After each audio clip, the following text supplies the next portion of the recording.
तैत्तिरीय उपनिषद में सप्तम अनुवाद ब्रह्म की सुकृत्यता एवं आनंद रूपता का तथा ब्रह्मवेता की अभिप्राप्ति का वर्णन।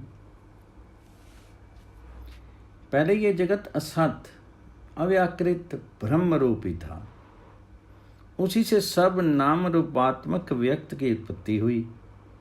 उस असत ने स्वयं अपने को ही नाम रूपात्मक जगत रूप से रचा, इसलिए वह सुकृत स्वयं रचा हुआ कहा जाता है। वह जो प्रसिद्ध सुकृत है सो निश्चय रस ही है। इस रस को पाकर के पुरुष आनंद ही पाता है और आनंदी हो जाता है। यदि हृदय आकाश में स्थित यह आनंद स्वरूप आत्मा ना होता तो कौन व्यक्ति अपान क्रिया करता और कौन प्राणंद क्रिया करता। नहीं तो उन्हें आनंदित करता है जिस समय ये साधक इस अदृश्य अशरीर अनिर्वाच्य और निराधार ब्रह्म में अभय स्थिति प्राप्त करता है। उस समय यह अभय को प्राप्त हो जाता है और जब यह इसमें थोड़ा सा भी भेद करता है तो इसे भय प्राप्त होता है। वह ब्रह्म ही भेददर्शी विद्वान के लिए भय रूप है। इसी अर्थ में ये श्लोक है।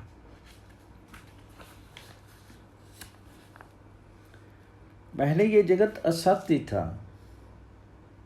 असत इस शब्द से जिसके नाम रूप व्यक्त हो गए हैं उन विशेष पदार्थों से विपरीत स्वभाव वाला अव्याकृत ब्रह्म कहा जाता है। इससे बंध्यापुत्र आदि अत्यंत असत्य पदार्थ बतलाए जाने अभीष्ट नहीं है, क्योंकि असत्य से सत्य का जन्म नहीं हो सकता। इदम अर्थात नाम रूप विशेष से युक्त व्याकृत जगत अग्रे पहले अर्थात उत्पत्ति से पूर्व असत्य शब्द वाक्य ब्रह्म ही था। उस असत्य से ही सत्य यानी जिसके नाम रूप का विभाग हो गया है उस विशेष की उत्पत्ति हुई। तो क्या पिता से पुत्र के समान यह कार्यवर्ग उस ब्रह्म से विभिन्न है? इस पर श्रुति कहती है नहीं, उस असत्य शब्द वाक्य ब्रह्मा ने स्वयं अपने को उस ब्रह्म ने ही रचा। क्योंकि ऐसी बात है इसलिए वह ब्रह्म ही सुकृत अर्थात स्वयं कर्ता कहा जाता है।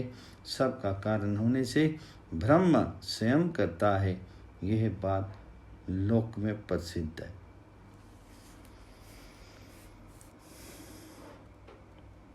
अथवा क्योंकि सर्वरूप होने से ब्रह्म ने स्वयं ही इस संपूर्ण जगत की रचना की है, इसलिए पुण्य रूप से भी उसका कारण रूप ये ब्रह्म सुकृत कहा जाता है। लोक में जो कार्य पुण्य अथवा पाप किसी भी प्रकार से फल के संबंध आदि का कारण होता है वही सुकृत शब्द के वाच्य रूप से प्रसिद्ध होता है। वह प्रसिद्धि चाहे पुण्य रूपा हो और चाहे पाप रूपा किसी नित्य और सचेतन कारण के होने पर ही हो सकती है। अतः उस सकृत रूप प्रसिद्धि की सत्ता होने से यह सिद्ध होता है कि वह ब्रह्म है। ब्रह्म इसलिए भी है कि इसलिए रस स्वरूप होने के कारण। ब्रह्म की रस स्वरूपता की प्रसिद्धि किस कारण से है इस पर श्रुति कहती है।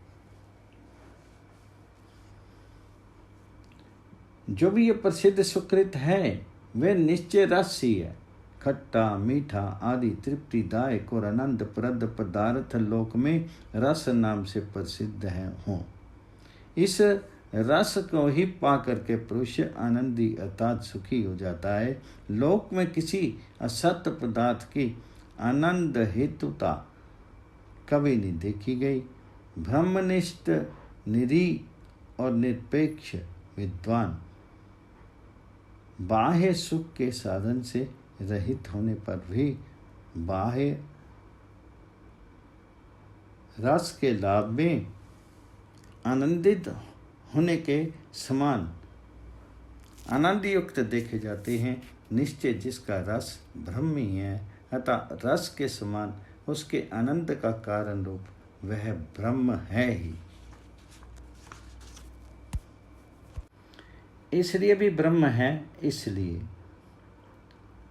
किस लिए प्राणन आदि क्रिया के देखे जाने से जीवित पुरुष का ये पिंड भी प्राण की सहायता से प्राणन करता है और अपान वायु के द्वारा अपान क्रिया करता है। इसी प्रकार संघात को प्राप्त हुए इन शरीर और इंद्रियों के द्वारा निष्पन्न होती हुई और भी वायु और इंद्रिय संबंधी चेष्टाएं देखी जाती हैं। वह वायु आदि अचेतन पदार्थों का एक ही उद्देश्य की सिद्धि के लिए परस्पर अनुकूल होना, किसी से भी ना मिले हुए चेतन के बिना नहीं हो सकता, क्योंकि और कहीं ऐसा देखा नहीं जाता। इसी बात को श्रुति कहती है, यदि आकाश परम आकाश अर्थात बुद्धि रूप गुहा में छिपा हुआ ये आनंद नहीं होता तो लोक में कौन अपान क्रिया करता और कौन प्राणन कर सकता।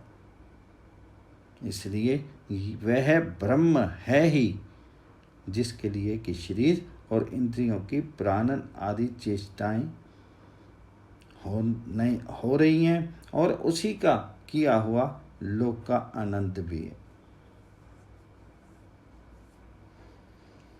ऐसा क्यों है? क्योंकि ये परमात्मा ही लोक को उसके धर्म के अनुसार आनंदित सुख करता है। तात्पर्य यह है कि वह आनंद रूप आत्मा ही प्राणियों द्वारा अविद्या से परिच्छिन्न भावना किया कर जाता है।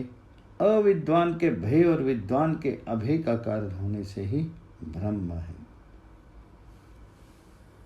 क्योंकि किसी सत्य पदार्थ के आश्रय से ही अभय हुआ करता है। सद्वस्तु के आश्रय से भय की निवृत्ति होनी संभव नहीं। ब्रह्म का अभय हेतुत्व किस प्रकार है सो बतलाया जाता है।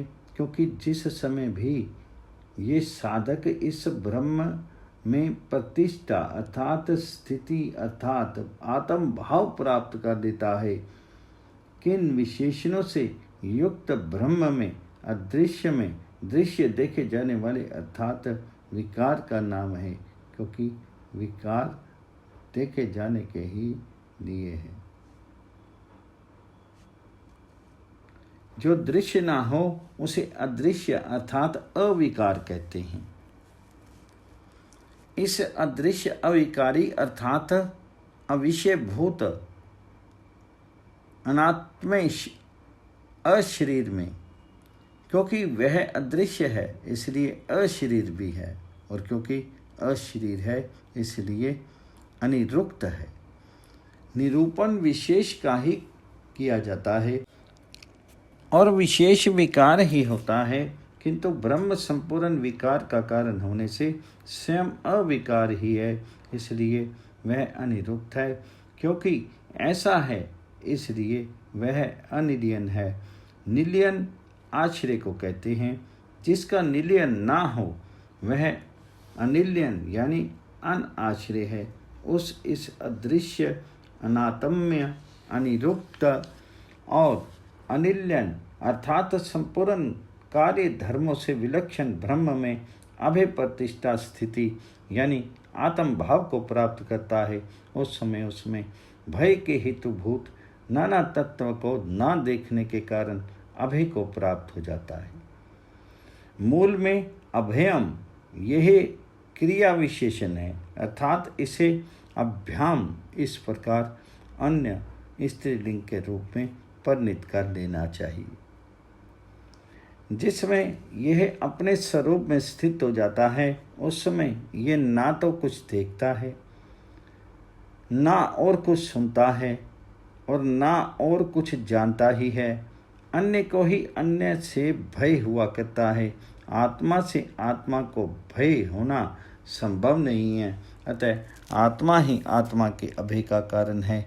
ब्राह्मण लोग, ब्रह्मनिष्ठ पुरुष भय के कारणों के रहते हुए भी संबोध से निर्भय दिखलाई देते हैं, किंतु भय से रक्षा करने वाली ब्रह्म के ना होने पर ऐसा होना असंभव था।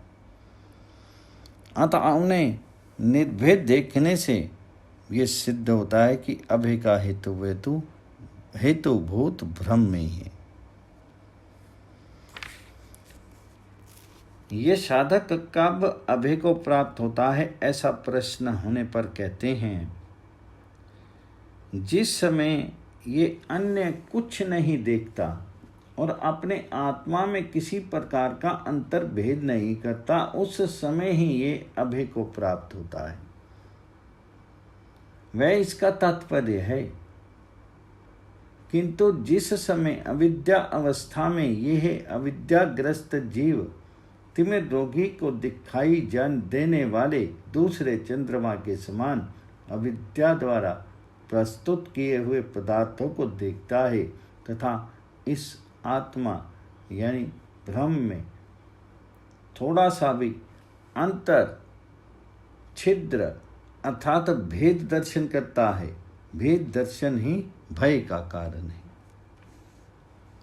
अतः तात्पर्य यह है कि यदि यह थोड़ा सा भी भेद देखता है तो उस आत्मा के भेद दर्शन रूप कारण से उसे भय होता है। अतः अज्ञानी के लिए आत्मा ही आत्मा के भय का कारण है।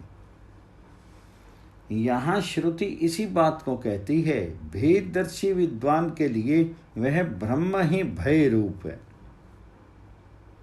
मुझसे भिन्न ईश्वर और है तथा मैं संसारी जीव और इस प्रकार उसमें थोड़ा सा भी अंतर करने वाले उसे एक रूप से ना मानने वाले विद्वान भेद ज्ञानी के लिए वह भेद रूप से देखा गया ईश्वर संज्ञक ब्रह्म ही भय रूप हो जाता है। अतः जो पुरुष एक अभिन्न आत्म तत्व को नहीं देखता वह विद्वान होने पर भी अविद्वान ही है। अपने को उच्छेद नाशवान मानने वाले को ही उच्छेद का कारण देखने से भय हुआ करता है। उच्छेद का कारण तो अविनाशी ही होता है। अतः यदि कोई उच्छेद का कारण ना होता तो उच्छेद पदार्थों में उसके देखने से होने वाला भय संभव नहीं था। किंतु सारा ही संसार भय युक्त देखा जाता है। अतः जगत को भय होता देखने से जाना जाता है कि उसके भय का कारण उच्छेद का हेतुभूत किंतु स्वयं अनुच्छेद्य रूप ब्रह्म है, जिसे कि जगत भय मानता है। इसी अर्थ में ये श्लोक भी है। इति ब्रह्म आनंदवल्याम 7वां अनुवाद।